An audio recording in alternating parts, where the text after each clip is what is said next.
La gota, una enfermedad de prestigio en la Edad Media. Al pensar en la Edad Media, normalmente recordamos las devastadoras epidemias y enfermedades que azotaban a la población de aquella época oscura. Sin embargo, existió una peculiar dolencia que, contrariamente a lo esperado, se consideraba un auténtico símbolo de distinción y opulencia, afectando principalmente a monarcas y a los individuos más acaudalados de la sociedad. Ajusten sus cinturones temporales. En esta ocasión, nos transportaremos a los siglos medievales para explorar en profundidad la fascinante historia de la gota, una enfermedad paradójicamente codiciada. Si esta travesía por el tiempo despierta tu interés, te invito a que dejes tu apreciado me gusta, te unas a nuestra comunidad de suscriptores y sin más dilaciones iniciemos nuestro recorrido histórico. En la actualidad, gracias a los avances científicos y médicos contemporáneos, comprendemos que la gota es una condición inflamatoria que impacta principalmente en las articulaciones, cuando los niveles de ácido úrico en el torrente sanguíneo se elevan excesivamente. Los afectados experimentan episodios súbitos caracterizados por intenso dolor, notable inflamación, enrojecimiento visible y extrema sensibilidad articular, manifestándose con mayor frecuencia en la articulación basal del dedo gordo del pie. Resulta comprensible que quienes padecen esta afección la describan como un tormento insoportable. Hacia finales del siglo XVII, el prestigioso médico Thomas Sydenham documentó que el sufrimiento provocado por la gota era tan profundamente intenso que el paciente no toleraba ni el más ligero contacto con las prendas de vestir sobre la zona afectada, ni siquiera el sutil vibrar de la estancia cuando alguien transitaba apresuradamente cerca. Traduciendo estas observaciones a nuestra época actual, podríamos decir que la gota representa un dolor absolutamente insoportable. La realidad es que esta condición resultaba extremadamente dolorosa. El afectado quedaba imposibilitado para vestirse normalmente o permanecer en espacios compartidos. El mismo Sydenham estableció una comparación precisa entre la sensación producida por la gota y la experimentada al sufrir una dislocación ósea, ambas causantes de agudo padecimiento. Ya en el siglo XIX, el reverendo Sidney Smith describió gráficamente sus crisis de gota como si alguien aplicara presión directamente sobre sus ojos con el pie. Al igual que el legendario Robin Hood, la gota mostraba preferencia por atacar específicamente a los adinerados. Desde la primera caracterización realizada por Hipócrates, esta enfermedad quedó asociada al consumo abundante de alimentos suntuosos y la ingesta excesiva de bebidas alcohólicas. Un régimen dietético accesible únicamente para las clases privilegiadas. Consecuentemente, la gota adquirió notoriedad como la enfermedad de los reyes y, sorprendentemente, se convirtió en objeto de anhelo y símbolo de elevada posición social.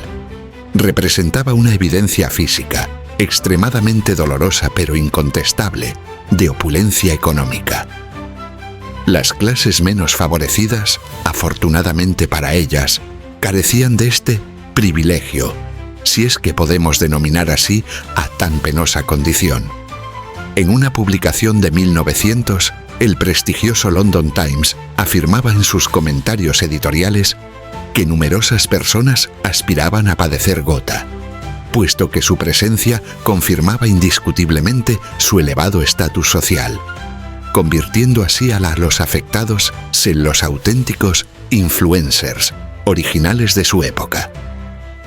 Históricamente surgieron diversos tratamientos médicos para combatir la gota, desde las técnicas de acupuntura desarrolladas en la antigua China hasta el consumo terapéutico de azafrán durante el período tardío del Imperio Bizantino, especia extraordinariamente difícil de obtener, comparable a buscar agujas minúsculas dispersas en un enorme pajar. Sin embargo, el remedio más extravagante provino de un tratado médico de 1518. donde se prescribía una receta verdaderamente espeluznante para restablecer la salud. La preparación exigía ingerir un gatito de apariencia saludable y bien alimentado. El médico Lawrence Fries recomendaba un tratamiento antigota consistente en asar un ganso anciano y corpulento, rellenándolo previamente con una mezcla de gatitos, manteca porcina, incienso, cera y flor de centeno. Pero atención, la peculiar prescripción no terminaba ahí. Tras consumir esta aberrante preparación, debían aplicarse los restos grasos de tan espantoso guiso directamente sobre las articulaciones adoloridas. Naturalmente, este procedimiento resultaba completamente ineficaz para curar al enfermo y además dejaba todo impregnado de grasa. El venerado Hipócrates, considerado padre de la medicina, ya en el año 400 a.C., postulaba que la gota resultaba de la acumulación de flemas en las articulaciones y declaraba categóricamente que esta enfermedad era incurable. El sabio griego afirmaba que los afectados por la gota eran individuos con articulaciones deterioradas, que llevaban existencias desordenadas y padecían estreñimiento crónico, condiciones que, según su criterio, superaban las capacidades curativas de la medicina de su época. Hipócrates llegó incluso a acuñar pintorescos sobrenombres para esta afección: enfermedad de no caminar, enfermedad indecente y artritis de los acaudalados. También identificó la correlación entre este padecimiento y los hábitos alimentarios insalubres, caracterizados por la abundancia de carnes, grasas y vino, sustancias que constituían la dieta típica de las personas adineradas durante aquel periodo histórico.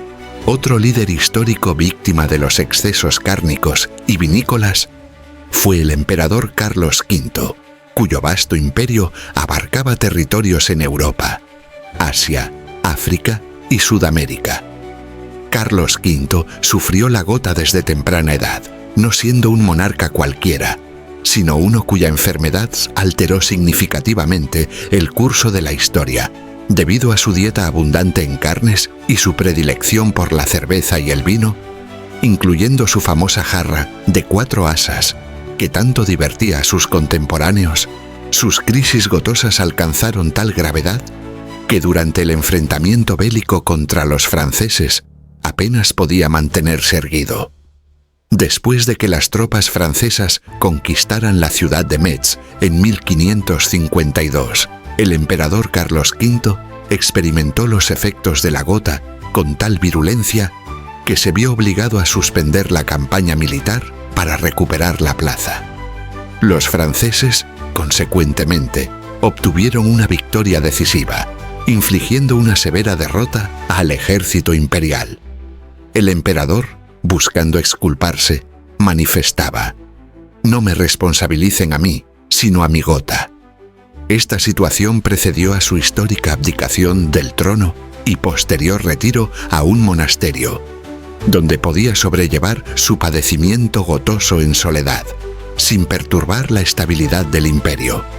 Con el transcurso del tiempo, algunos facultativos e incluso curanderos se aconsejaban a los pacientes gotosos la inmovilidad absoluta y el reposo completo.